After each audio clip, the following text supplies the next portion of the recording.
named father of the near-death experience by the New York Times, Dr. Raymond A. Moody, joins us this evening by phone from Anniston, Alabama, to discuss groundbreaking studies of what happens when we die. His first book, Life After Life, completely changed the way we view death and dying and sold over 13 million copies worldwide. I read this book in 1975, and you get a visual. This is the book here. And this book ultimately changed my life. I suggest everyone should read this book. And welcome, Dr. Moody. It's so wonderful to have you with us this evening. Well, it's wonderful to be with you too as well. Thank you so much for inviting me to be on your program. Oh, you're welcome. We're just so thrilled to have you here. Of course, we're going to be talking about near-death experiences. Our phone, of course, is tied up this evening with Dr. Moody, so we do welcome you to call in with your chats. Any questions that you have, please, we welcome them. Invite your friends. Dr. Moody, how would you define a near-death experience? Well, in my definition, a near-death experience is a spiritual experience that takes place when someone is near death. That is where they are in an accident, or they have an injury, or they have an illness, or whether cardiac arrest, or infection, or an incident of childbirth, or a trauma in which they are nearly killed. Many of them are people who undergo a cardiac arrest from which they are resuscitated. And when these people are revived, they give us very vivid descriptions of what you might call a state of consciousness, in which they tell us that very often they tell us that they actually hear their doctor or nurse or some other person present say, oh my God, he's dead, or words to that effect. But from their point of view, they say that they leave their physical bodies. They can actually see their physical bodies down below. And they tell us that at some point they enter into a state of consciousness that is so profound that however articulate they may be, or however many languages they may speak, they tell us that there just are no words to describe it. But the basic way is the best way they have of putting it into words is to say that they feel that they go through a passageway of some sort, which they may compare to a tube or a tunnel, and they come out on the other side into an incredibly brilliant light. They say it's far brighter than anything that we ever experience while we're alive, and yet in no way is it uncomfortable to their eyes, that they feel totally taken up into complete comfort, joy, and peace. In that light, they tell us that they may see the spirits of relatives or friends of theirs who have already passed on, and they tell us that they undergo panoramic memory, in which every event of their life, every action they've ever taken, is displayed around them instantly in like a hologram. They see everything at once. Of course, when they describe this later, they have to relate it as though it were a sequence, but they say in the experiencing of it, it's not sequential at all, that everything is there at once. And they tell us that during this review, for example, when you see yourself doing an action, it's like you're looking at another person, but you remember doing that action, and then when that action has its consequence, you find yourself embedded in the consciousness of those with whom you've interacted. So if you see yourself doing a mean or unkind action to one of your fellow human beings, then you feel the sadness you brought about. Or if you see yourself doing a kind-hearted and loving action to someone else, then you feel the good feelings you've brought about. And that as this goes on, some people say that they have no idea how they got back. At one moment they were in this beautiful light, and the next moment they found themselves back in their physical bodies with no sense of transition. Others tell us that they were told they had to go back, that they were told you have to go back, there's something you have to complete. And then others tell us that they're given a choice, that they can either stay in this light or else continue with their life that they've been leading. Not surprisingly, all the ones that I've been talked to who were given that choice say that personally they wanted to stay, that for themselves they would rather have stayed in this light, but they choose to come back, and the most common reason they give is that they had young children left to raise. That's what it's almost always about. And when people come back from this, their typical after effects, number one, they tell us that this experience is completely convincing to them that what we call death is just a transition into some other kind of reality, so that they, in effect, you could say that they accept or are convinced that there's an afterlife.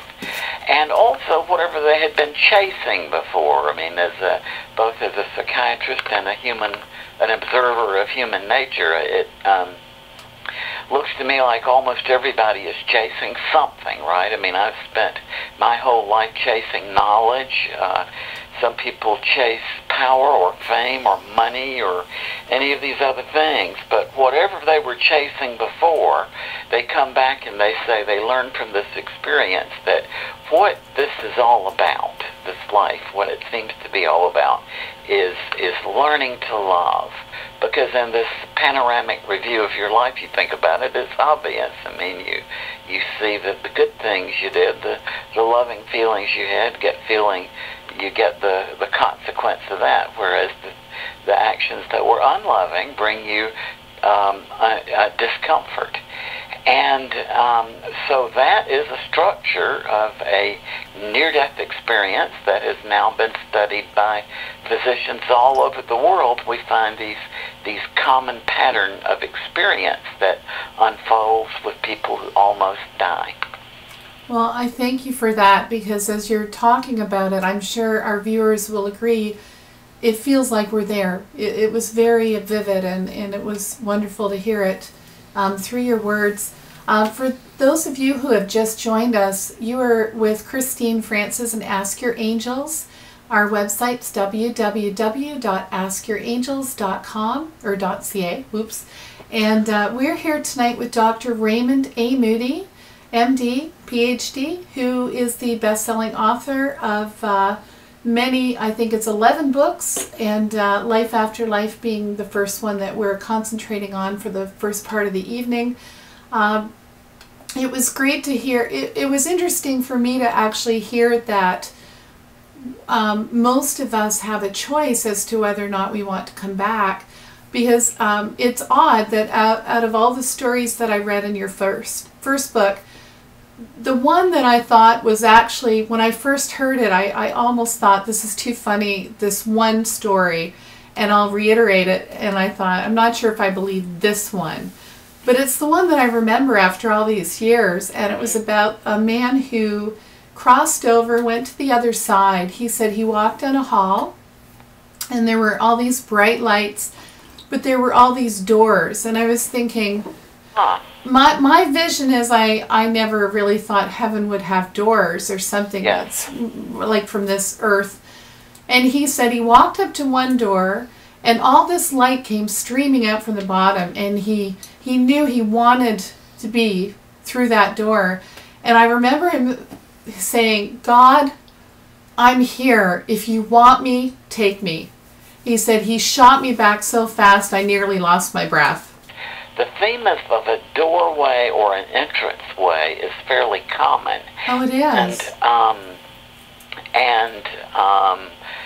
And yet people say that really, I mean, since there are no words, that the best they can do is to kind of try to find the best metaphor, or and the idea of a door or an opening or a portal is very common in these experiences.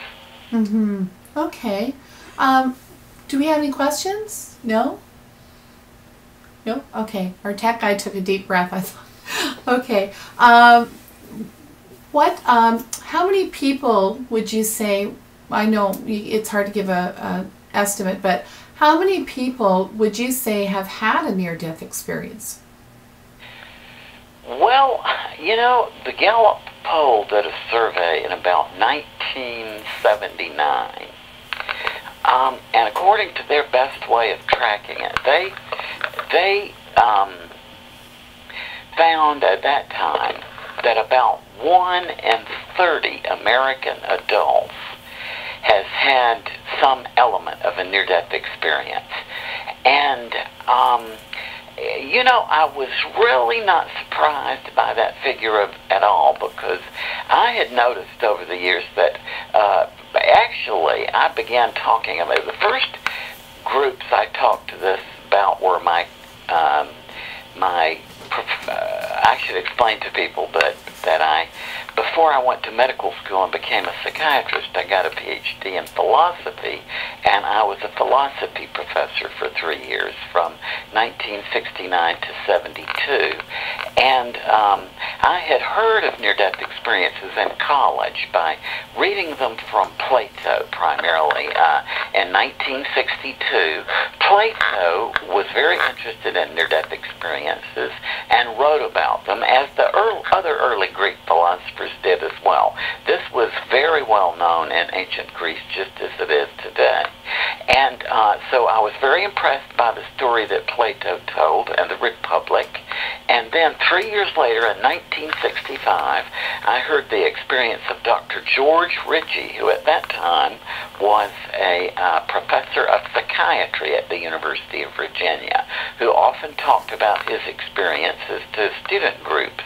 And he had had a cardiac arrest lasting at least 9 minutes some years before and had a really phenomenal experience. Well, then after I went on and got my Ph.D. in 69, I began to hear these from my students.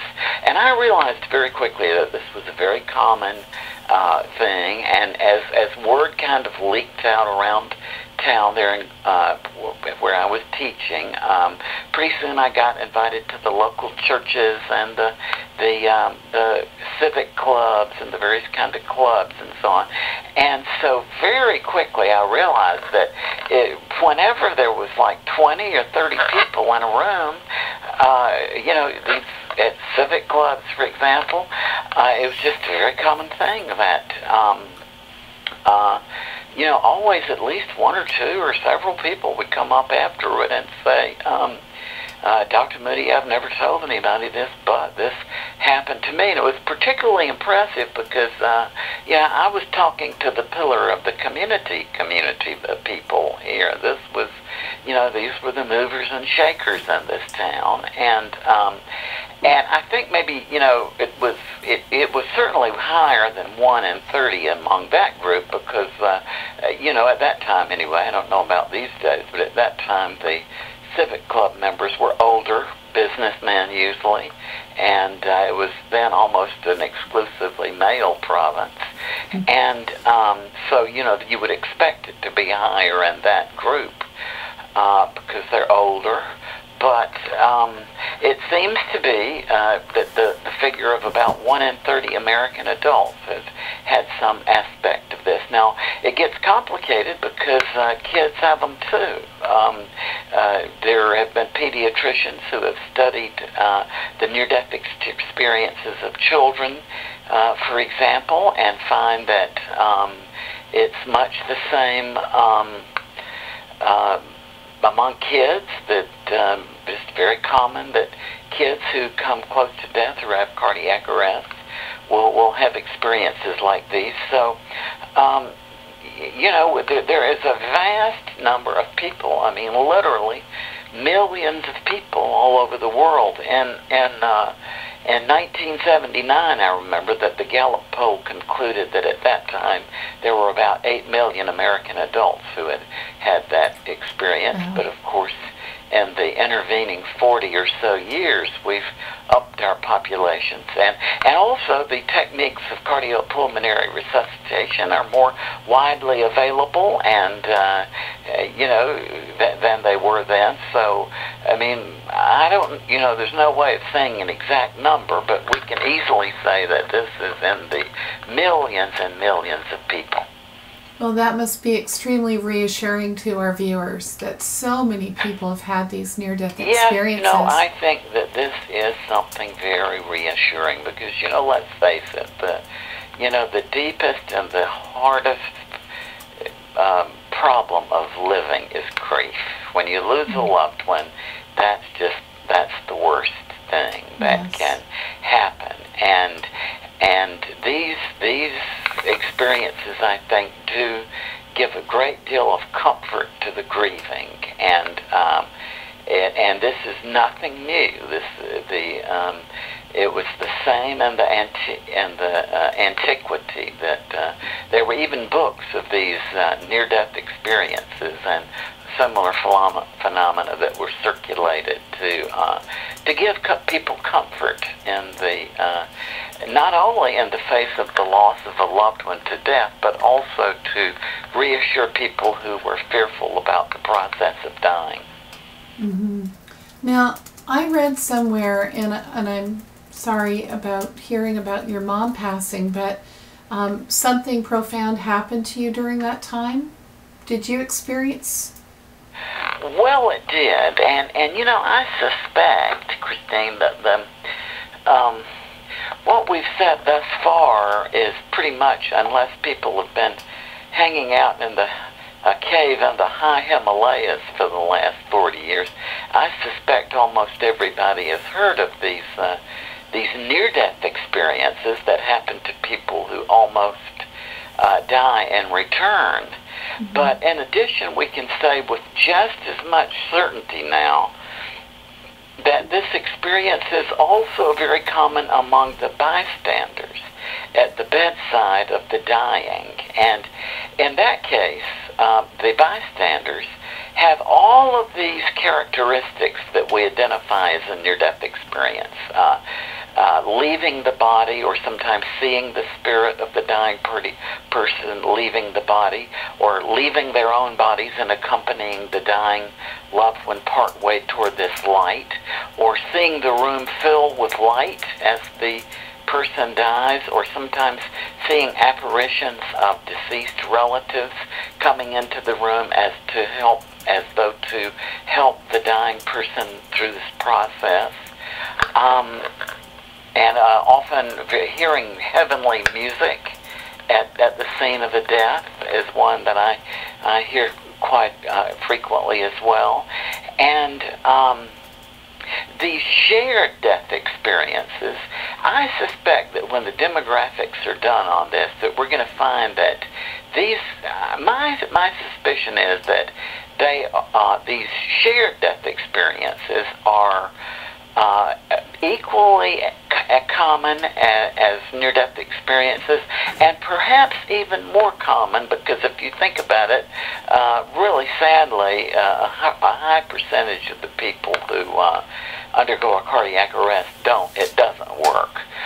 Whereas the common thing, for the people standing around the bedside of a dying loved one are not ill or injured, and so there's probably more of them left afterward to talk about this. So I suspect that when somebody does a demographic survey, what we're going to find is that these shared death experiences are equally common. And I had been studying this actually since 1976, 1972, when one of these was told to me by one of my own professors of medicine, and who had had the sad duty of trying at least to resuscitate her mother, who had a cardiac arrest right in front of her, and she tried to resuscitate her mother, but her mother did pass away. And she said that when she felt her mother pass, that she herself, this physician, lifted up and she viewed her mother's now deceased body down below, and saw her own body there trying to resuscitate her mother.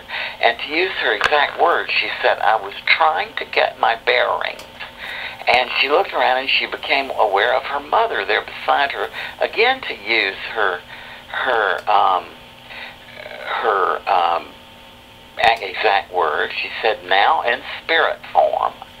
And she saw her mother kind of recede toward this light, and she saw the spirits of deceased people who had been known by her mother, her mother's deceased loved ones, sort of emerging from this light, and saw the reunion between them, and saw them all sort of pulled back into this light. And then the light sort of closed off, she said, by spiraling down like the lens of a camera. She said it wasn't like it just switched off, but she sort of kind of spiraled down. And then there she was, standing in her own body, back in her own body, and with her mother's deceased body there. And throughout the late 70s, I began to hear these, but it was mostly at that time from medical doctors or nurses who were there at the bedside. But then back in the probably mid-'80s, I began to hear more and more of these, not so much from, although I still do, from medical personnel, but more and more started hearing them from loved ones who had been there at the death of a loved one. And incidentally, I conjecture, what I think this change is all about is, believe it or not, I know to young people this is just going to sound disgusting, but when I entered medical school in 1972, the common medical practice in a hospital was that when the person was dying, the doctors and nurses would come in and we would sort of escort the family out on the kind of theory, that this would be too overwhelming for the family and all, and the doctors and nurses would be there at the death. But in the intervening years, you see, it's now completely reversed, where the standard practice is to encourage the family to be there until the end. And with this, concurrently with this, I've seen a similar shift in the, whereas in the late 70s and early 80s, I was hearing them mostly from doctors and nurses. Now I'm hearing them mostly from people who were there at the bedside of their dying loved ones. And you did mention the experience I had. It was funny. I had been collecting these things, and I was getting ready to write a book on it in about 1994. And so a bunch of doctors and psychologists, and we were out west at a meeting getting ready to figure out some way to study this systematically. And so it happened to be Mother's Day of 1994. So I went to the shopping mall after our meeting. I called Mom just to wish her a happy Mother's Day. And I said, naturally, oh, Mom, how you doing? And I remember her voice just being so absolutely chipper. She said, "Oh, I'm feeling great." I mean, just very, very positive. And then she just sort of mentioned casually that the day before that she had developed a rash, and my brothers and sisters had taken her to the doctor. They were kind of concerned, but the doctor on Saturday had looked her over, and he didn't think it was anything really particularly significant. But as a precaution, he made an appointment with another doctor to see her on Monday, which would be the day after I was talking with her. Well, as you might be able to guess, when she went to this doctor, he said, "You have non-Hodgkin's lymphoma, and you have 2 days to 2 weeks to live." Well, indeed, my wife and I were there the whole time, and indeed, 2 weeks later to the day, she passed away. And when she did, I had this experience. My wife did. My sister experienced the spirit of my father there, who had passed away about 18 months before. My brother-in-law felt it. So again, you know, you get into a situation where there just are no words to describe this. But it's a funny thing. I am driven by curiosity. That's what keeps me going in my work. And even though I was getting ready to publish that at this time, I had all these stories. When I had my own, it just really, number one, it kind of put my curiosity in the background, because, you know, if you've had something yourself, it doesn't drive you as much to study it or want to find out about it. Mm-hmm. And plus, I had a lot of integrating to do. I mean, this is something I still think about quite a lot as just an amazing kind of thing. And so then about 3 or 4 years ago, my co-writer, Paul Perry, said, you know, it's time to get this thing on the shared death experiences started. So we got working, and that's the book that you mentioned, The Glimpses of Eternity, which is my new book, which talks about the shared death experiences. And I can absolutely assure you, I mean, I don't know how many listeners we might have right now, but, you know, if it's more than a few hundred, I can guarantee you that there'll be it's some people 700. out there saying, oh my goodness, you 700. know, And actually, I don't mean to... It's just that common, and it's so common that any sincere investigator, that is, anybody who with an open mind really sort of sets out to try to find cases of this, is going to be able to find cases. It's a very common phenomenon. Great. Speaking of our viewers, we have a question. One of the questions that came up online is... Speak up, Brent. Does having a near-death experience take away the fear of death? It absolutely does take away the fear of death. That much I can tell you from years of experience, because as you can imagine, some of these people I've known for decades, and I would be able to following them, a number of them actually, that I first met years ago, because of their near-death experience, and then they would become friends, and then I would follow them through their lives. And in a number of cases, I've actually been there with some of these people when they did pass away. And yes, even unto the end, there is this complete equanimity of calmness and the loss of fear of death, in the sense that they say that this experience convinces them completely that what we call death is a transition into another reality. Now, I also want to go on and say at the same time that another thing you hear from these people all the time is that, for example, that there always is this kind of nostalgia. Like after they see that light, there's always kind of this homesickness for it. But universally, what they tell you is that never would they commit suicide. And the reason is, they say that they learned from this experience that even when times are tough, that life has a purpose, and that they kind of learn. They say that you know, that suicide doesn't work. That if you attempted it and it worked, then you would find yourself in the same problem, just having to work it out, and it might be even more complicated. Mm-hmm. And this shows up very well, incidentally, in cases of studies that have been done of the near-death experiences of suicide attempters. And what they have found is that in this kind of study, for example, they interview everybody who comes into the hospital over a period of time who has attempted to kill themselves and almost died as a result. and they interview them, and they find that some do and some do not have whatever population group you're talking about, any illness, any situation or whatever, some do and some do not have near-death experiences. And similarly, when it's a case of a suicide attempt, some do and some do not have near-death experiences.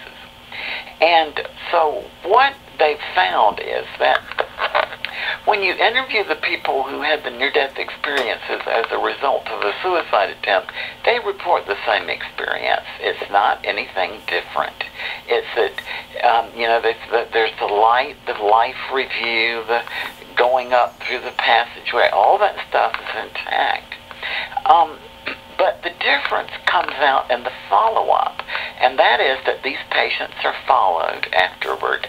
And what they find is that the patients who did not have a near-death experience when they attempted suicide continue as a group to have a high rate of subsequent attempts to kill themselves, whereas the people who did have a near-death experience have essentially a zero rate of any further attempts at self-destruction. And when interviewed, what they say is, oh, it's not that I felt that, if it worked, I would have gone to hell, but rather two things. That number one, had it worked, they would have had to have lived empathically, like in this life review. The impact that their action had on others, and you can imagine that with all the guilt family. On. And also they say, as I said, that they learn from this that even when times are tough, that life has purpose. That this is like a learning experience we're in here, and that it's kind of like, you don't want an end complete. I mean, because you're gonna have to do it anyways. You can't get out of your problems, is what I've learned about this from these people with near-death experiences. They say that it just doesn't work. No, I've heard that. Dr. Moody, we have a question. We might have a couple by now, I'm not sure, but we definitely have one. One question that came across was, what is the percent of the various religions or non-religious people that have had similar experiences? That's a good question. That is a very good question, and it will surprise you perhaps to learn that as far as we can tell, religion, or the absence of religion, has absolutely nothing whatsoever to do with the incidence of these things. For example, we have plenty of people who say that prior to their experience, they had no religious background, no religious belief or interest, and yet they have very florid experiences. We find then, and also sometimes people who did have a very florid religion don't have an experience. So it doesn't seem to have anything to do with somebody's previous religion. Now, another interesting thing that happens is that whatever their religious belief or non-belief had been before, there seems to be a kind of homogenizing effect afterward, which is to say that what people, now we're talking in the general case here, and that is that what people will tell you is they say, after they get back, they say, yeah, there's a God and there's an afterlife and so on. And they may say, for example, that they say, I saw this beautiful being of light, this being of complete compassion and love, who helped me through this review. And Christians may say Christ, Jews may say God or an angel, but whatever word is put on it, the description is the same. And another thing that people very often say about coming back from this is that denomination doesn't count. And what a very common thing I hear from people who go through this is that after they came back from this, they realized that there's kind of, that all of the great religious traditions and spiritual traditions are seeing parts of the truth. And so it makes people more, I would say, non-denominational, and yet not so focused on ideology. I met this wonderful man I'm from Georgia, and we have found there, as you know, a lot of these very fundamentalist groups that, due to their limited life experience, that, they go, well, anybody that doesn't go to my church is going to hell or whatever. And I met this wonderful guy who had been a fundamentalist minister in one of these fundamentalist churches down there. And he said he had grown up with the absolute conviction that only people who were in his particular denomination got to heaven, and everybody else went to hell. He said he was completely convinced of that. And he was one of these who would give the hellfire and damnation survey, sermons and so on. And so he said on his way to serve this little outlying church one night, one morning, when he was in seminary, he said that when you were in seminary, you had to go to these little churches out in the country that couldn't afford a regular minister, and the ministerial students would go and serve them. And so on one of these trips, this Sunday morning, he was in this wreck and was believed dead at the scene. And so he said he followed the ambulance into the hospital, outside of his body, but knowing his body was in there, and just kind of curious, is that body in there going to make it or not? But when he got to the hospital, they did resuscitate him. And he said during this thing, he had this panoramic, holographic review of his life. And he said that there with him was a being that he identified as Christ. He said and that was his, and just this being of complete love and compassion, watching all this stuff along with him. And he related over the years many things about this review to me, but one that I just really, to me, this was the most interesting one. He said at one point in this review, he was looking at himself up there behind the pulpit with this, "You're going to hell if you smoke, you're going to hell if you dance," the hell speech. And he said, but he wasn't seeing it from the point of view up there from behind the pulpit. His consciousness was kind of monitoring how this was going across with the people in the congregation. And he said suddenly he found himself in the consciousness of this little 9-year-old boy. He said he knew who this kid was, he knew the family, but there wasn't any special bond with that family. It was just, it's like he wasn't sure exactly why it was this one little boy that he was, kind of focusing in, or as he put it, he said this being with him was just kind of focusing on that particular one. And he said he felt the terror that he was bringing about in the life of this little boy. And he said, and now another thing, people say that in this review there are no words. We're long past the words here. People say that you immediately feel the thoughts, and it's, you don't need words. Mm-hmm. And he said in the most loving and kind-hearted thought came to him from this being. And humorously, he said, "I suspect you won't be saying those things anymore, will you?" And so he made the comment to me at that point. He said, "I was very amazed to learn that God was not interested in my theology. What he was interested in was how I had learned to love." Now, I have hundreds and hundreds and hundreds of stories of that same kind of thing, but the one that just due to the personal relationship I developed over the years with this man, that's one that I often go back to as particularly meaningful to me because I got to know this man very well over the years. And that's a heartwarming story, and I'm so glad you shared that one. For those of you who are joining us, you are with Ask Your Angels. We're at www.askyourangels.ca. Very thrilled to have Dr. Raymond A. Moody with us tonight, best-selling author and doctor who reports near-death experiences. He actually coined the phrase near-death experience back in 1975. And of course, we're talking about near-death experience. We do have a question from one of our viewers, and I apologize. I know you've been really patient. What is our question?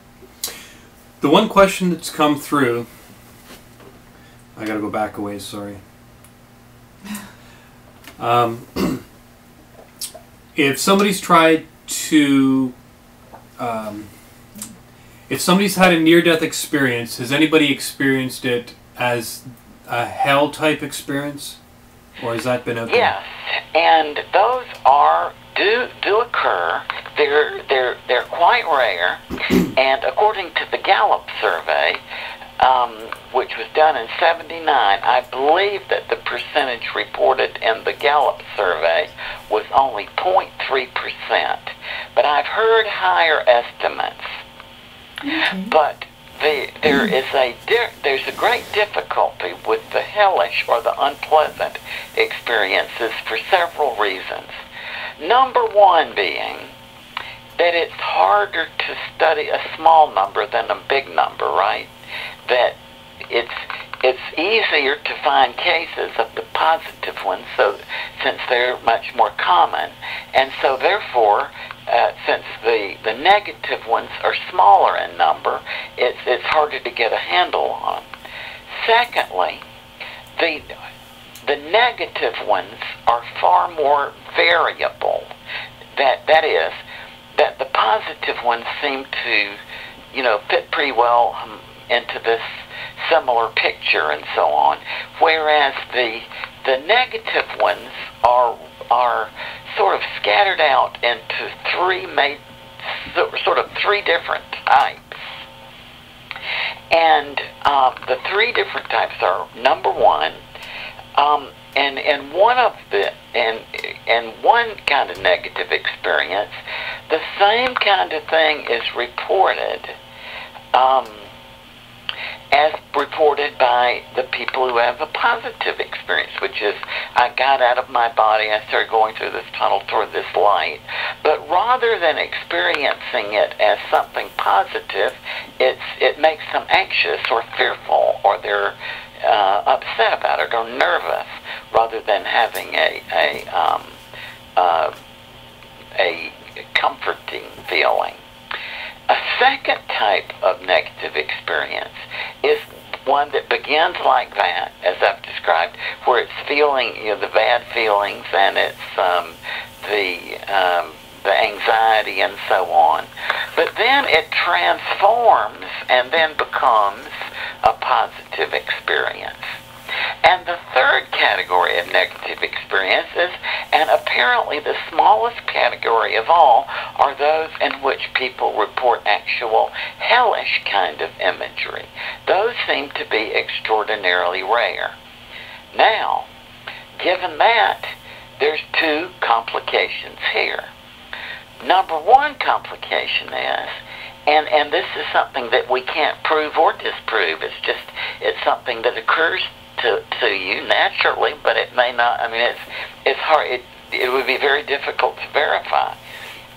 And that is that if you just think about it abstractly, it might well be that people who have negative experiences are less likely to talk about them, right? So that they might be embarrassed or whatever, and so it could be that they are underreported. But again, that's just something we don't have any real way of of being sure. It's just a sort of speculation. And then another complication about this is that some years ago, this man wrote a compendium of allegedly hellish near-death experiences, and a conservative Christian cardiologist from Atlanta, who had studied near-death experiences for many years, read this, and he was just amazed because, from his experience, they were just almost practically uniformly positive, and so this doctor was amazed. So he called this other guy who had written this book of all these lurid, allegedly hellish experiences. And he said as soon as he got him on the phone, this guy started backtracking and said, well, I didn't talk to all of them personally. I saw some of them on Christian television and so on. And then, subsequently, I saw this same guy quoted in an allegedly Christian book written by these fundamentalists, and this guy who'd written this book on the hellish experiences was quoted, believe it or not, in a favorable way. I mean, making a favorable comment, quoting this guy saying, you've got to scare people to convert them. Okay? And then the final straw on this was that this man then wrote another book in which some of the original stories had all been changed around and the details changed. So, I would leave it to our listeners to draw their own conclusions from that. But to me, that totally discredits this book that was written 20-something years ago about all these. I just don't believe it for a minute. No, we have a couple of questions waiting, but I do need to ask or mention this. Earlier I had mentioned, the doorway and the man with the light and saying yes. that. And you had said you didn't think this was in your book. I am starting to wonder if around the time after I read your book, I could have read someone else's, because what you're explaining to us now sounds very familiar. I read something where the near-death experience for suicides. Oh, that was in my original book. Oh, it was, okay. And that is a good illustration for any researcher not to draw conclusions from a small number of cases. Because when I wrote Life After Life, at that time I had only, I think it was one or two.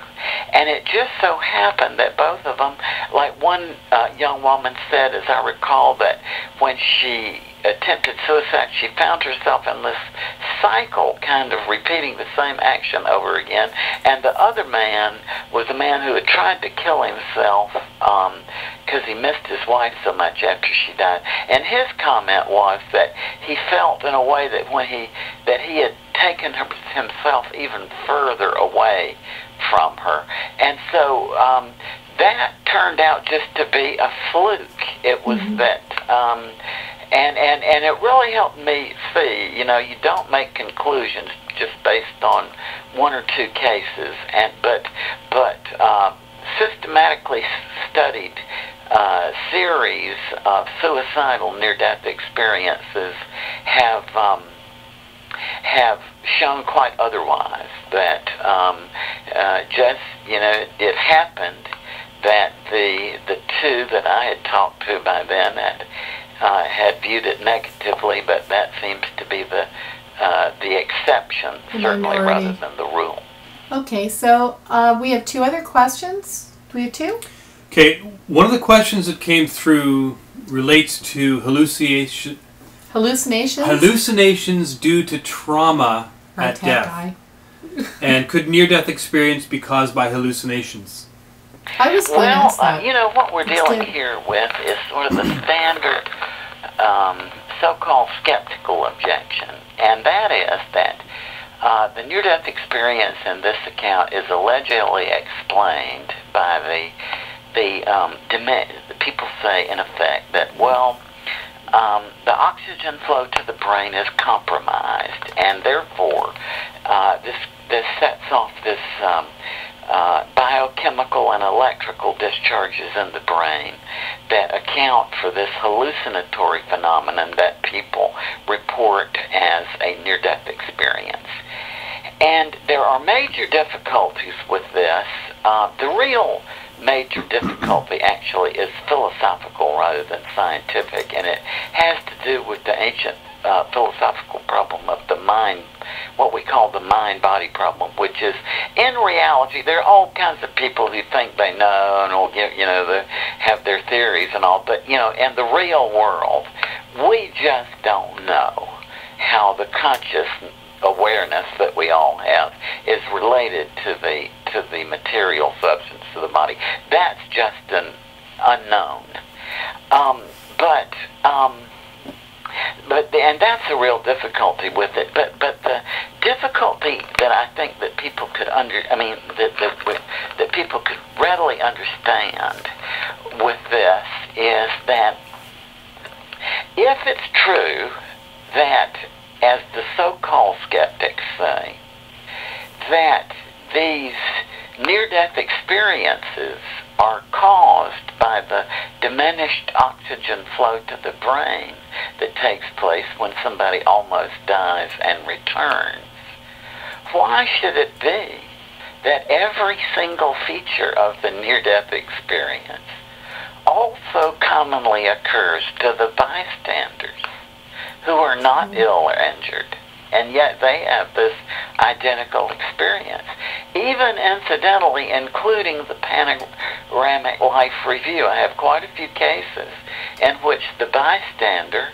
empathically co-lived the dying life review of the person who was there. And so you see,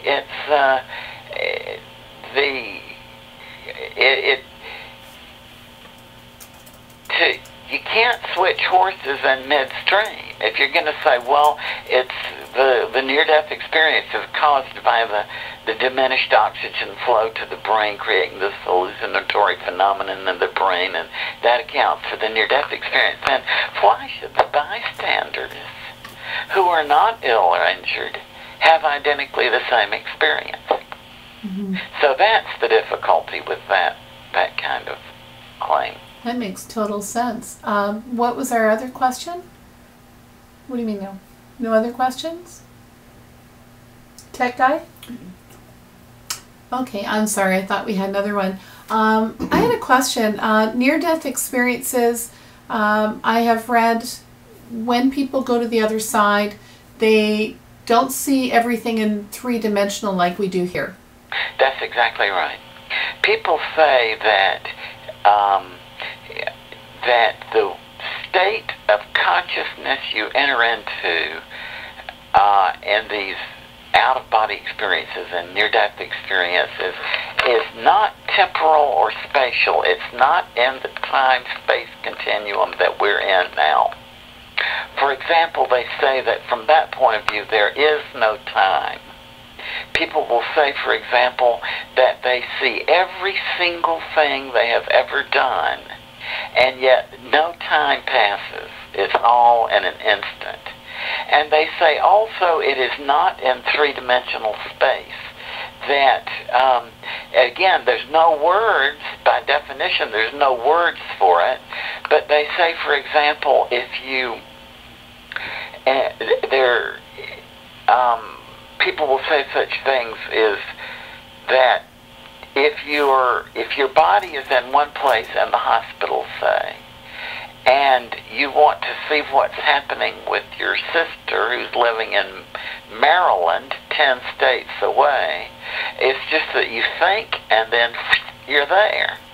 So that space, as we experience it in this reality that we're in, it is not a factor once we're in this other state of consciousness. And incidentally, it's very easy for people, I think, who haven't had such an experience to sort of say, well, this must be dreamlike, That's a very often sort of first line of defense. People say that, oh, they had a dream, or these people were kind of dreaming, and but that's not the case at all. As a matter of fact, it's the exact opposite. You know how in the morning when you're coming out of a dream, you feel like you're coming back to reality, right? Mm-hmm. Often, in most dreams anyway, and the dream imagery is very surrealistic, and the events seem very weird and disconnected, and the imagery is very odd. So in the morning when you're waking up and coming out of a dream, you feel like you're coming back into reality. Mm-hmm.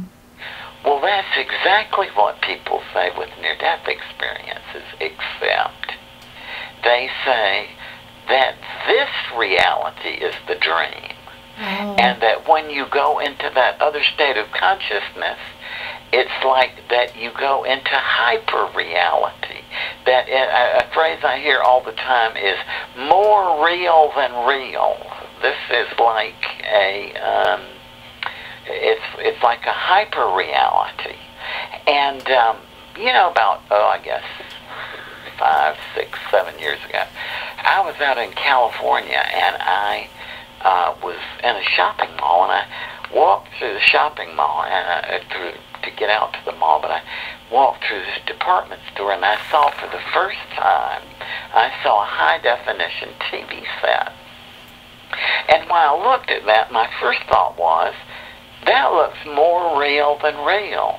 And if I think about it, if you've seen a high-definition TV, it really does, in a funny sort of way, it looks more real than your ordinary visual experience. And so I was very curious about that, because that similar thing is what people say when they have the near-death experience, that what they enter into is a kind of hyper-real state. So I asked my friend David, who is an expert on television stuff, I said, why is that? And he said, it's because there is more information on the screen than your mind is able to absorb and compute. Mm-hmm. It's kind of like the movie, we've talked about it before, Celestine Prophecy. Have you ever seen that movie? No, I haven't. Well, they have all these insights. It's kind of like we're evolving, but when they get to the end, it's like they suddenly see heaven, and they show a picture of Earth as we see it, and then all of a sudden they show how you see it when you're in this higher frequency, and everything is more real, and it's brighter, and it's more beautiful. Yes. People will say that you see colors that don't exist on this Earth. Exactly. Mm-hmm. It's kind of like that. Okay. I have another question. Have you had any experience with a group of people having a near-death experience at the same time? So not bystanders, but people dying, actually dying at the same time, having the same experience. Yes, the first one of these I learned about in great detail was from a nun and a priest from South Africa who were on some mission and driving in a car and went over a cliff. And both of them were nearly killed and yet successfully revived. And both told the same story, that when they were out of their bodies, they were able to perceive each other out of their body and so on, and to have the same experience while out of their body. And I've heard many of these subsequently. It's that does sometimes occur when several people are almost killed at once, and then maybe a couple of them actually survive. It's as though they can communicate even in this out-of-body state. Okay, and that's non-verbally? That's right. That's what people say, that once you're out of your body, it's not words as we have it anymore. It's that there's not like hearing a voice. It's that you know immediately what the other person is thinking. Oh, I do that now with Tech Guy. I know what he's thinking all the time. Can we actually induce an out-of-body experience? Induce of what experience? An out-of-body experience. I think there are probably ways of doing it, yes, although I think more commonly they happen spontaneously, but to be actually there's a very Western study of consciousness originated with a man named Hermotimus, Hermotimus,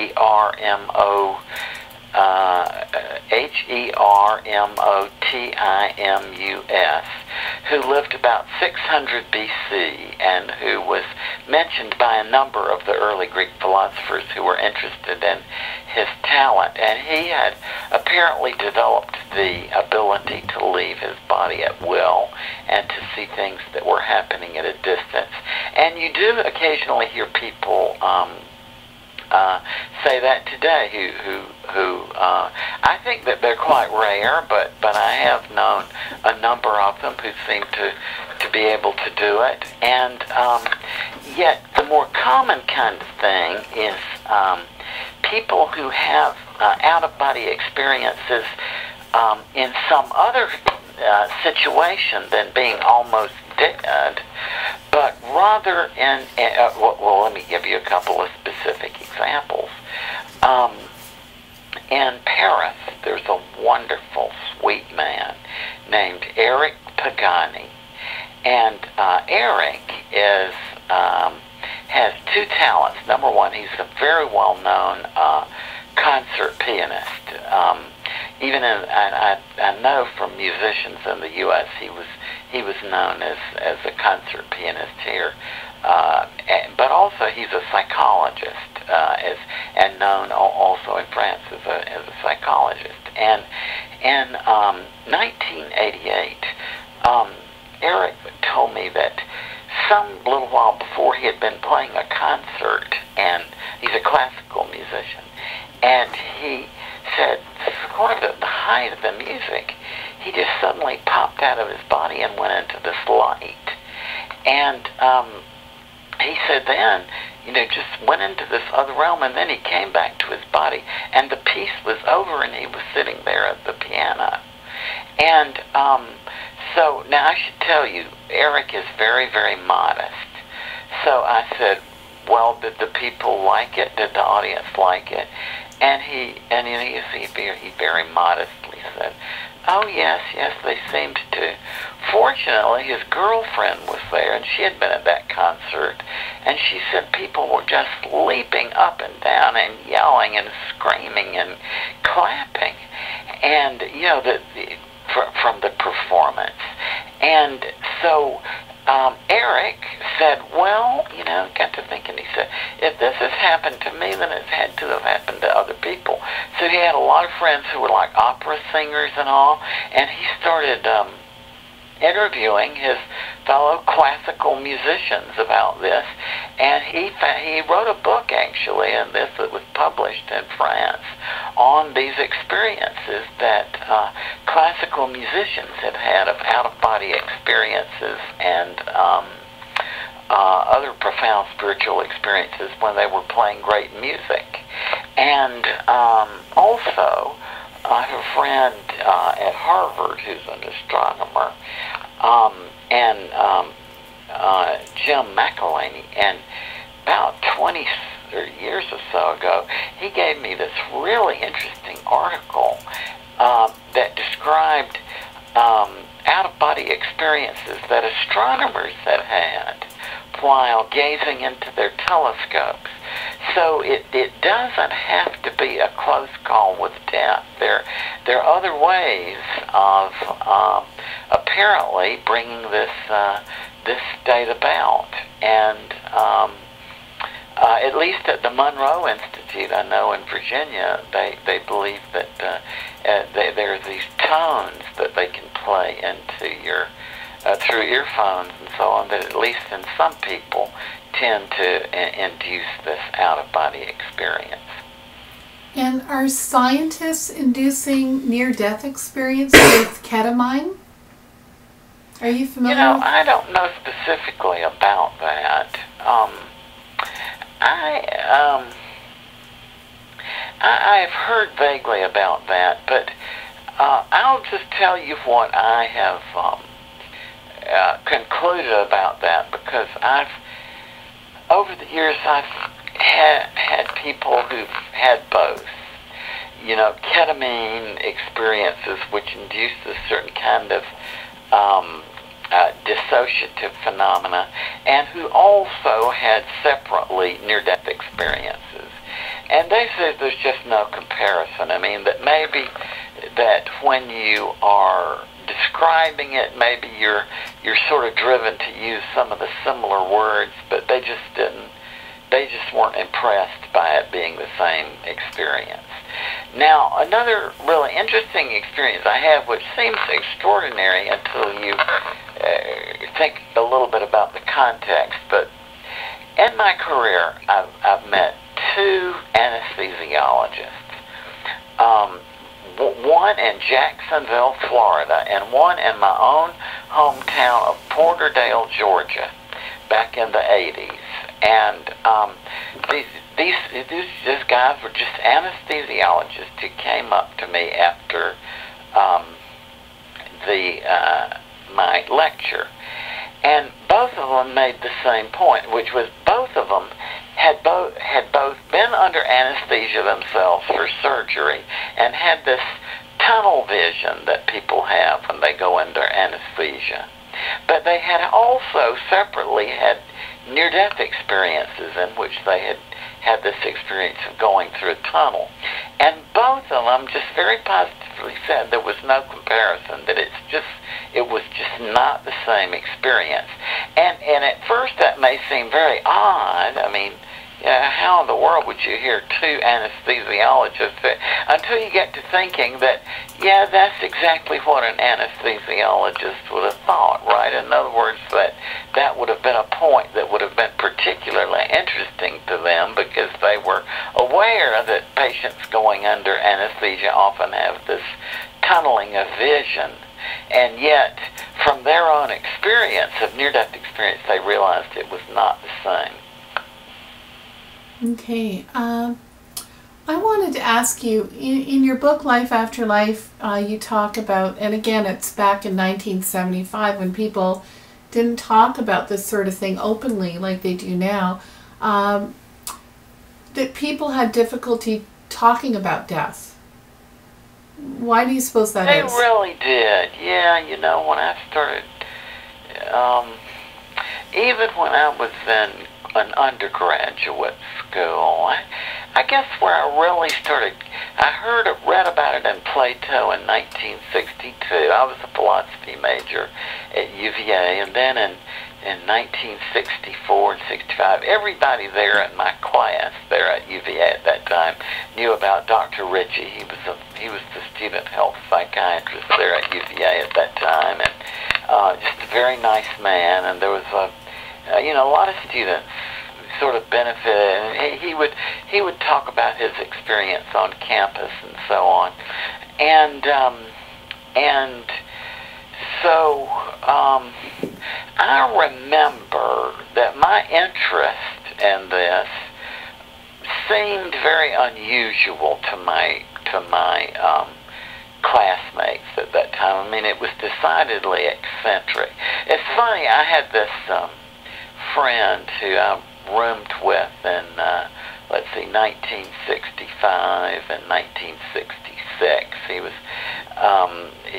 was one of my suite mates when I was in, and he came to one of my lectures in Texas about a year ago, and he came up after when we talked, and he just said sort of humorously, he said, Raymond, I'm sorry we laughed at you about near-death experiences, but yeah, so yeah, there was this, and I remember back in the early 70s, I lost a child in 1970 at the age of 36 hours, and I remember that people just didn't talk about death at that time, and there has been, I think, a remarkable shift in the last 40 years where people now really are, I think, much more open to talking about this.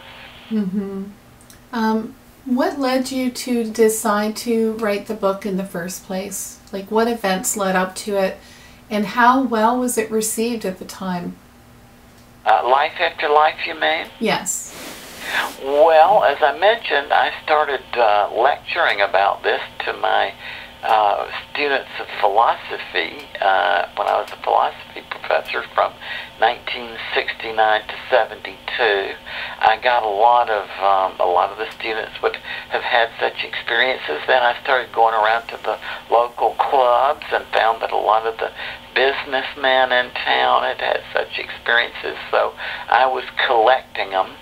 And by the time I entered medical school in 1972, I had been the Ph.D. in philosophy route. Then I'd been a philosophy professor for 3 years, so as you can imagine, a lot of the people that I sort of grew up with were ahead of me in medical school, and they knew about my research. So by the time I got to the Medical College of Georgia in 1972, my friends, some of whom were residents and so on, had sort of spread the word among the faculty that this student was coming in September who had interviewed all these people who had almost died, and just within the first few weeks I was at medical school, 8 professors just went out of their way to contact me and to tell me either about their own experiences, a couple of them had, or more likely, that they were interested in this too because they had heard it from their patients.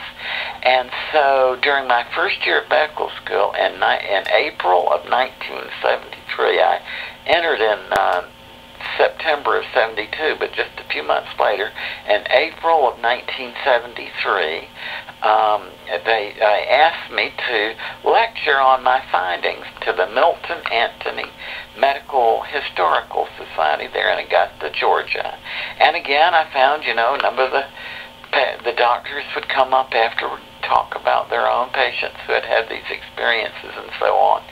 And so then the word began to spread around the medical community, and in November of 1973, I lectured to the Bibb County Medical Association in Macon, Georgia, and based on that, there was a young woman there, a reporter. I didn't even know she was there, and she wrote an article about my findings, and that appeared in the Macon newspapers, and then the Atlanta Constitution, I guess, just looking through the Macon newspaper, found out about it, and they came and they interviewed me in February of 1974, and just within a week or so of the appearance of that article in the Atlanta Constitution, a publisher called me and asked me if I would write a book on it. And a month later, I had a contract to write it, and I wrote it over the summer of 1974. I took that summer of 74 hour. I had my cases all lined up. I'd done interviews on this for years, and so I wrote it in September of, and turned it into the publisher in September of 1974. And then it, as you know, in publishing, it takes about a year to get it out. And it was published in November of 75, and a friend of mine, just days after it was published, a friend of mine who had a shortwave radio heard about it from a European broadcast. So it spread all over the world just like instantly. It was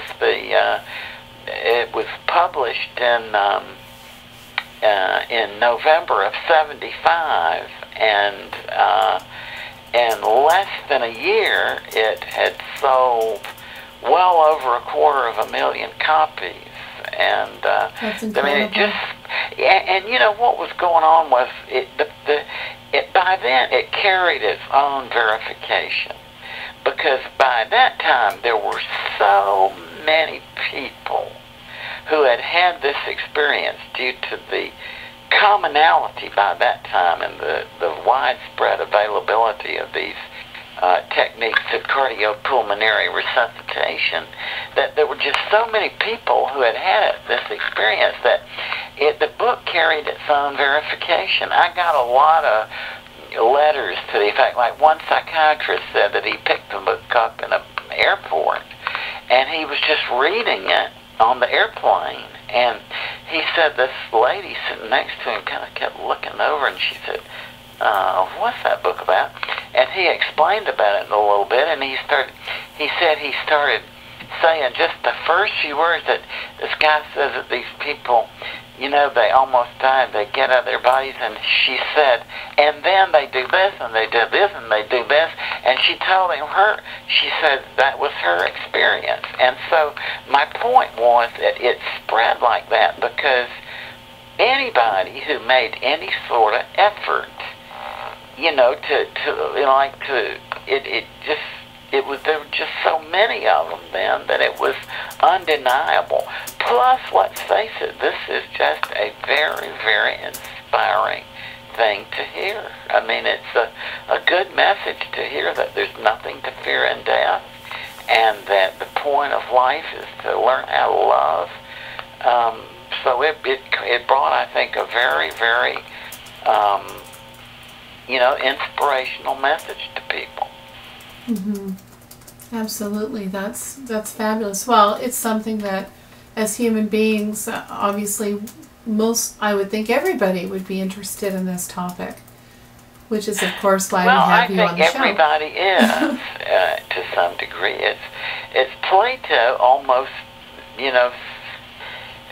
said that it was almost just part of being human, that every human has to face it to some degree and come to some sort of thought about it either way. I mean, it just seems to be built into us as a species. As far as we know, we're the only species that contemplates the prospect of a life after this one. Through these experiences, have you ever found out what is our purpose here?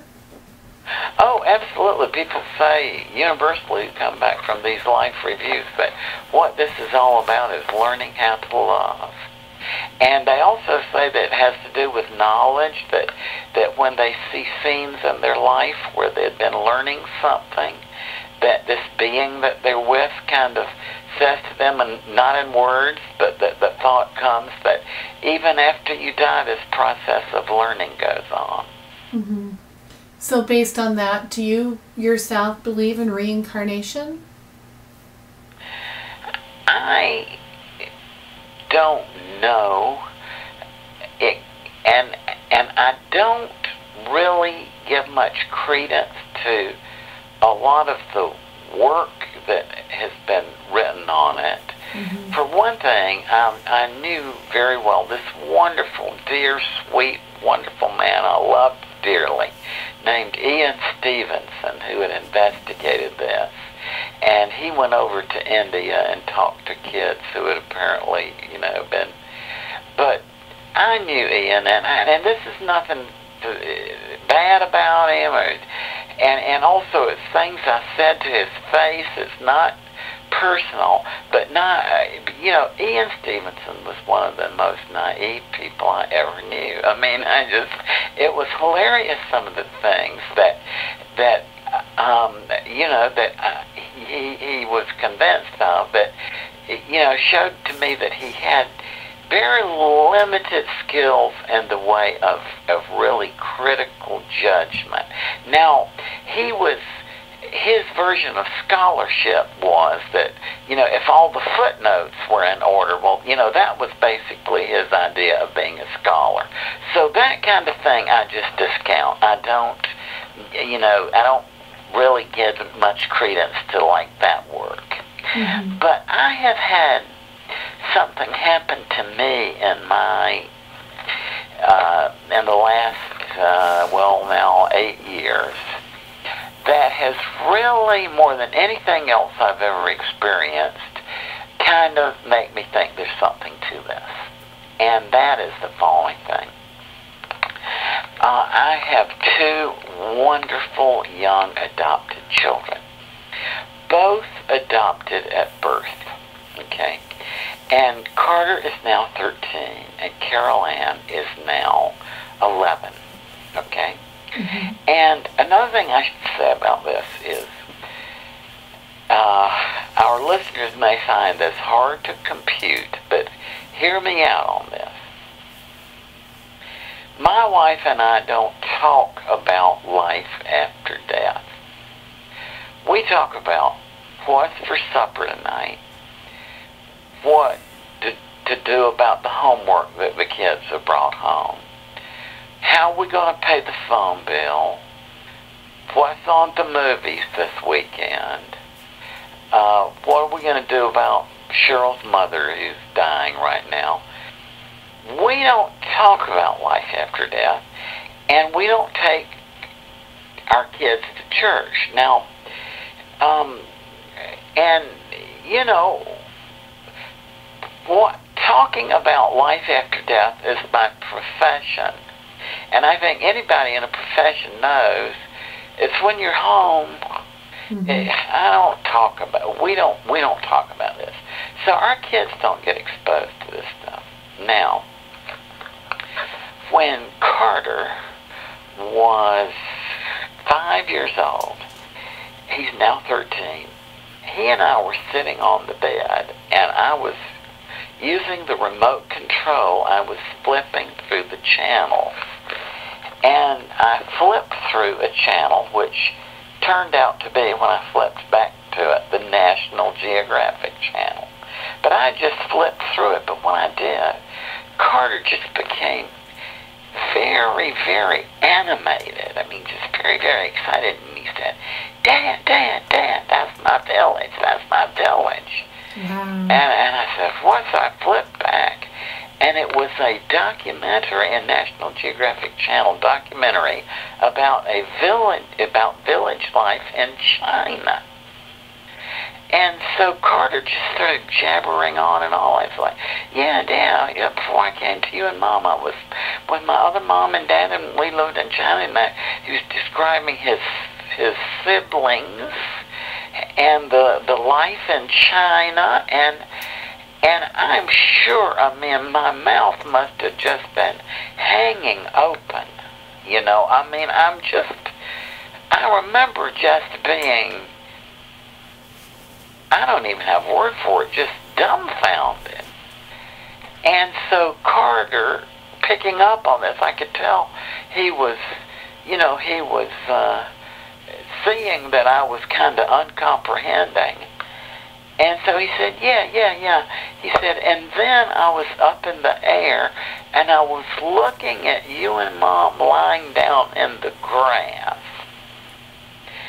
And I knew immediately what he was talking about, because 5 years before he was born, my wife Cheryl and I were taking a tour of Greece, and one day we were just absolutely exhausted, and we were at this archaeological site, and the attendant there obviously sort of, you know, picking up on the fact that we were worn out, said, well, just lie in the grass over there and just take a nap. And what we were talking about was our desire to adopt a child. Oh my gosh. All right. Now, fast forward about a year ago, my little daughter Carol Ann, who is now 11, one of the most brilliant people I've ever known in my life, she is, and incidentally, that sounds like a dad talking, but it's the same conclusion that a lot of other people who know her have reached, you know, who are not her parents. Mm-hmm. So I'm a little Blackfeet Indian daughter, and from she and I have always loved taking long, long walks together. And there's about a mile from here, there's this wooden bridge that we like to just sit there and we talk on the bridge, and we just talk. We would just like to sit there and watch the birds and to talk and so on. And about a year ago, just sitting there, and again, out of nowhere, Carol Ann says, you know, Dad, she said, I don't like this place. Well, I immediately knew what she meant, because she wasn't talking about this particular spot. She just meant this life, this whole life. And I was just shocked beyond words. And I looked at her again, and I mean, I'm sure she could pick up that I was kind of bewildered. And she said very, very seriously, she said, she said, you know, when you die, she said, you just go up and you be with God, and He holds you there till all the people you know while you're alive have died. And then He sends you out back as another person. And again, I was just astonished, and I just said, well, like, you know, I just wanted to know, well, what makes you think that? And I wish I could show you her hand gesture. She, with the tips of her fingers, she just pointed inwardly, like into her head, and she said, I just know in my mind. And she said, and I was with God, and He pointed you out to me. And she said, and He said, you've got to go down and be His daughter. And I said, well, how did you feel about that? And she said, oh, I didn't want to do it. I wanted to be with my Goddie. And she said, but God pushed me, and she put her hands out in front of herself and twice just very vigorously made these motions like pushing. She said, but God pushed me down to be your daughter. And I said, well, are you glad you did? And she said, oh, yeah. And that, you see, more than anything I've ever read.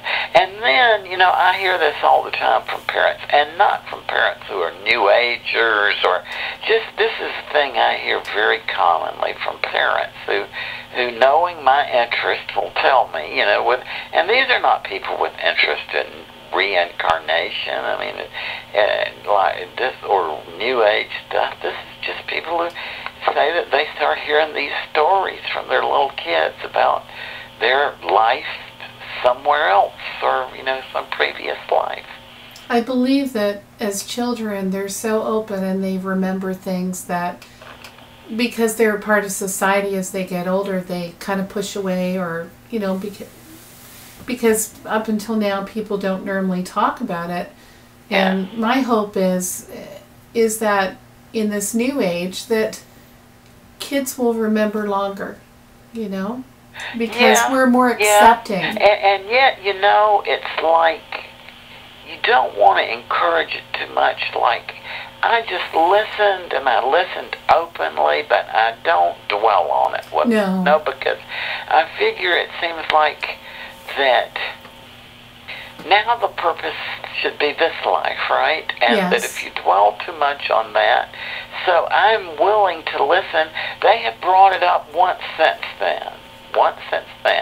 Only once they brought it up. And my wife said one day that, this was about, you know, a few months ago, she said they were driving while she was taking them to school one day, and they both started talking, and they said, you know, they were talking about, you know, how they came here to be with us from another, you know, life, and they said, and we want to come back with y'all again. They both agreed that they wanted, they decided they both wanted, they both wanted to come for us to come back together again. So that that's a nice, made us feel good, but especially after God pushing her down here. Dwell on it with some more. I wouldn't want to do that. I would think it's, you know, the thing now is to listen to them sympathetically, but to not make this, you know, the focus of their life in a way. Right. I had mentioned, my way of doing it. I'd mentioned in a past show that my son, when he was about, he's 11 now, but when he was about 4, I think he was about 4. We were driving home. I picked him up from daycare, and he said, just matter-of-factly from the back seat, he goes, "You know what? I really miss my mummy." Yeah. And I said, "I'm right here." He said, "No, my other mummy." Yeah. So, and I listen for things like that because it's reassuring for me, and I think this is so wonderful. But again, I never said anything after that. We never talked about it again. Yeah. But it was yes, it's very interesting, and it's apparently, and you know, it's very interesting too, because now I have 2 grown sons, and I can think back now. I don't remember anything with my oldest son, but with my second son, I remember that the first words he spoke were French words. And my wife and I don't speak French. I mean, and he wasn't exposed to French. And yet, plainly, these were French words. And I remember my wife and I at that time just kind of chuckling and like, oh, what an interesting coincidence that his first verbalizations are French words. And, you know, that was all we made of it. And, you know, now I might have a different kind of way of looking at that. And, you know, but again, you know, the danger is always you don't want to lead them into something. You know, you just want to listen to right. what I mean, there's a reason say. We don't remember. I don't think we're meant to remember. Yeah. I just want to say for anyone who's joined our show, you're with Ask Your Angels, and I'm Christine Francis, and we're here with Dr. Raymond A. Moody. His book, Life After Life, inspired me back in 1975 about people who were clinically dead, resuscitated, and have accounts of their experience on the other side. And Dr. Moody has a new book. It's his newest book. It came out in, I believe it was October 2010. It's called Glimpses of Eternity. Can you get a visual of this? Is it in the right spot? Yes? Okay, and I'm just going to read a little on the back to give you an idea about the book. It says, in this groundbreaking new book, Raymond Moody, Jr., MD, Ph.D., named the father of near-death experiences by the New York Times, explores this provocative and intriguing question. Dr. Moody's seminal work, Life After Life, completely changed the way we view death and dying, and this new work continues his research and proves the existence of an afterlife. And I'm so looking forward to reading this book. I just picked it up today. Thank you. I wanted to ask you, do you know what the purpose of soulmates is? Has that ever come up? No, that's something I haven't really explored that much.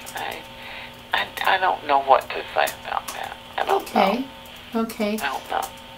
Do you feel that near-death experiences prove once and for all that there is life after life? If you had asked me that 3 years ago, I would have said definitely no. Because the reality is, if and I think this would be a very good lesson for our listeners, and you know, to talk reality. If somebody tells you that they've got scientific evidence of life after death or whatever, I can pretty much guarantee you that that person is either, which is the usual case, that they're deceiving themselves, or, you know, in rare, hopefully rare cases, would be trying to deceive you. But the reality is that the scientific method in the year 2011 is not really adequate to the task of giving a proof of an afterlife. And there's complicated reasons for this, incidentally. It's not all questions that are important can be put into a scientific framework and proven. So I don't think that in the year 2011 that science is up to the task. And so what I would say is this, and I should point out, I've been a professor of logic, and reason is very important to me, and critical thinking. And also, I should say that anybody with a doctoral degree behind their name who makes any sort of positive statement about, yeah, there's rational credence to an afterlife or whatever, that person shoulders an enormous burden of responsibility. And I need to explain why. There is a profound professional ethics involved in talking with people about the afterlife. And that is that, as we know in our society, if somebody comes before the public with a doctoral degree behind their name, then people give them credence, right? It's like it makes many people sort of sit up and respect what's said because just having the doctoral degree behind their name. And in a way, this is very unfortunate because, you know, I had 2 doctoral degrees before I was 31 years old. And I'll tell you this, it's just not what it's cracked up to be. I mean, it's some of the wisest people I've ever known in my life have very little formal education. And you know, some of the people that I just don't think are smart at all have advanced degrees. But nonetheless, the social reality is that people sit up and pay respect when somebody with a doctoral degree comes before the public and makes a positive statement about that. Now, from my experience, let me tell you what happens is that when I go and give a speech, a lot of the people who are in my audience are people there who are there because they have lost a loved one to death. Mm-hmm. Well, you know, the worst pain that we are capable of. And let's say that in that context, I go before those people and I say, look, we now have credible, you know, rational reason to take this afterlife notion seriously and so on, that we have genuine rational progress towards solving this.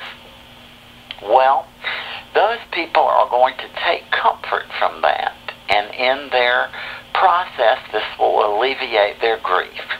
Mm-hmm. Now, let's fast forward 3 years down the road and suppose some fundamental mistake is found in my research. And then, now imagine the plight of those poor people who took comfort from my words. They're going to be propelled back into that grief. Mm-hmm. See? And then, not only that, they'll have a legitimate reason for being angry at me that I was so careless as to say something. So the reason I'm saying all this is that this is something that I take very seriously. And in my opinion, when somebody comes before the public and says something like there's scientific proof of an afterlife, no matter what sort of doctoral degree they may have, that is sheer academic misconduct. Mm-hmm. Now, with all of that said, let me say this. I am now confident that yes, there has been now a solid step of genuine rational progress toward the solution of this mystery of the afterlife that has opened up entirely new means of rational investigation that are not pseudoscientific, that fall purely within the rational parameters, and that can be responsibly maintained.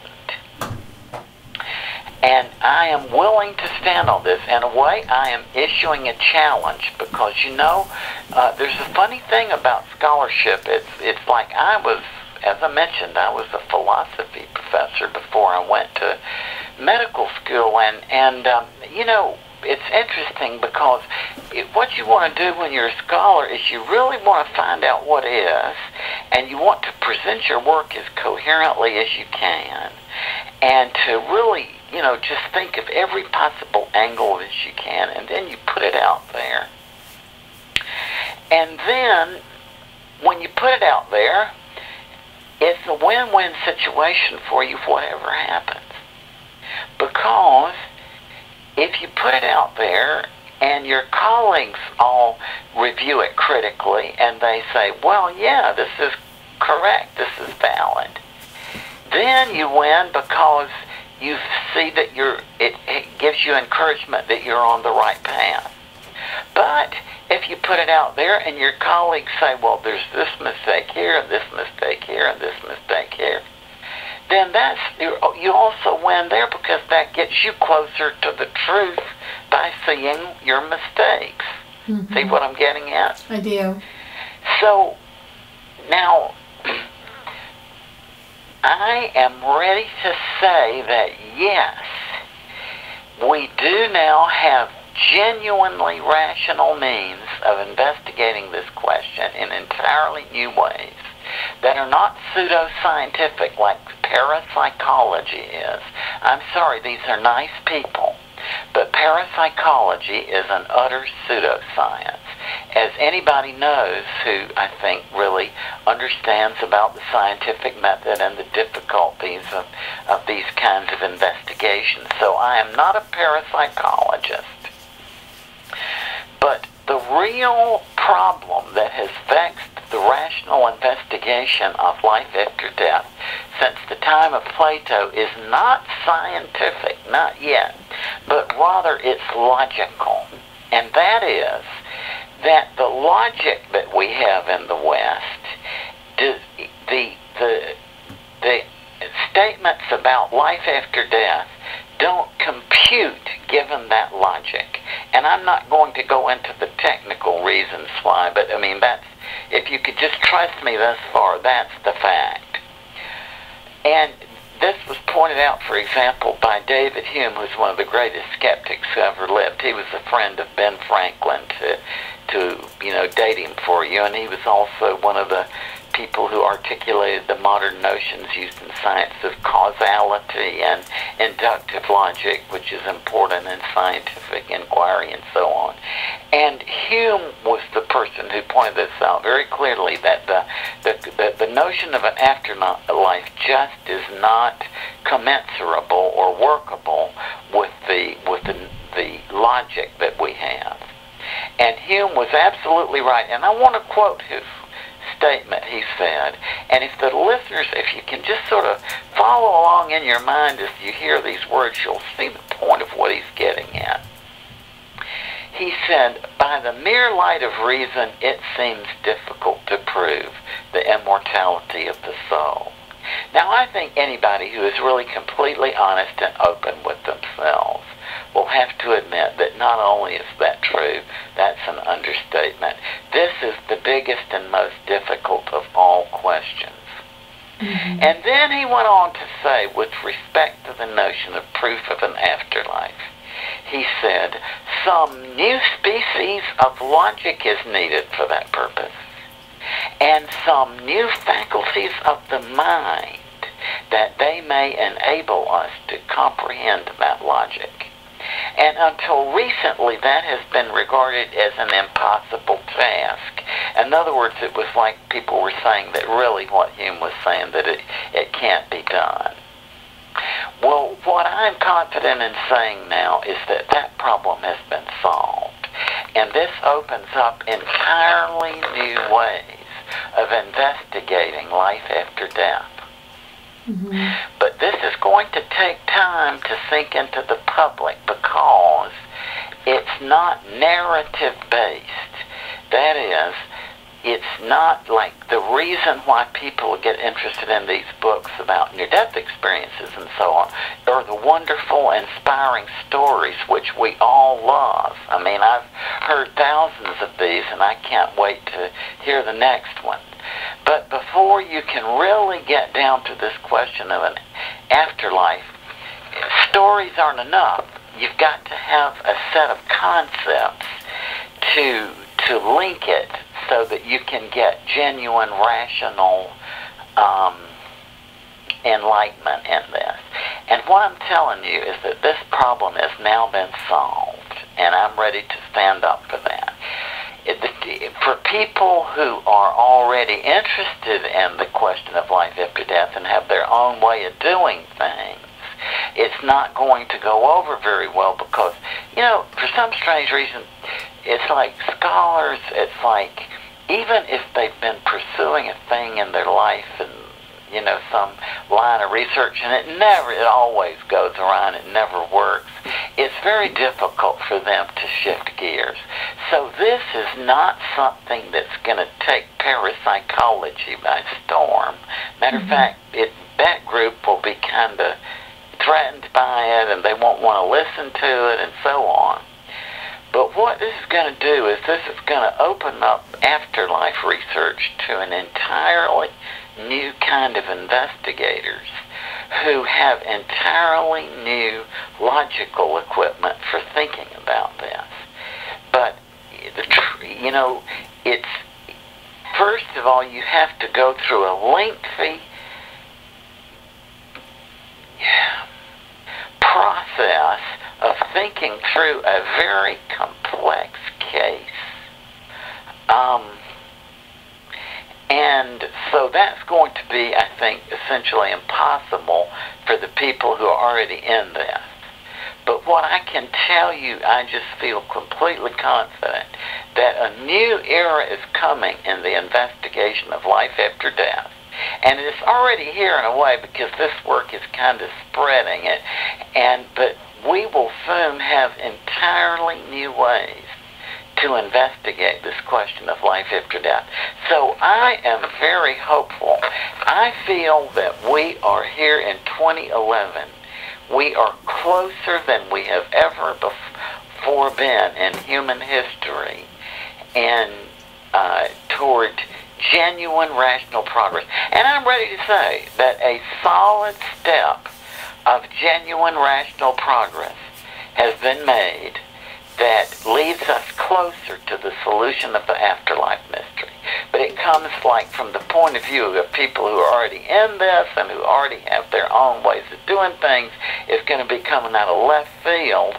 They're not going to appreciate it. But what it is going to do is going to create an entirely new, I think, generation of people who will investigate the question of an afterlife in an entirely new way.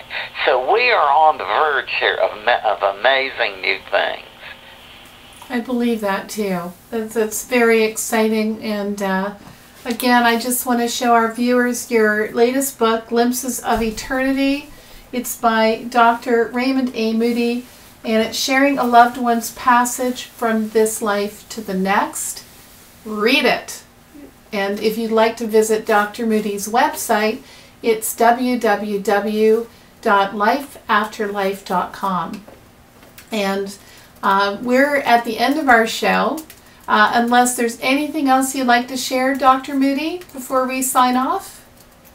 Nope.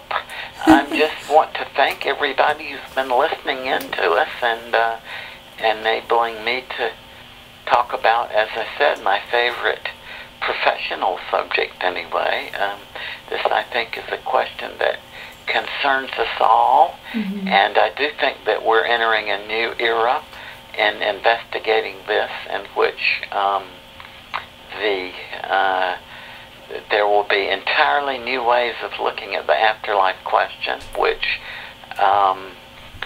really bring us closer to a genuine, rational determination of this. We have a whole new way of looking at it now and investigating it.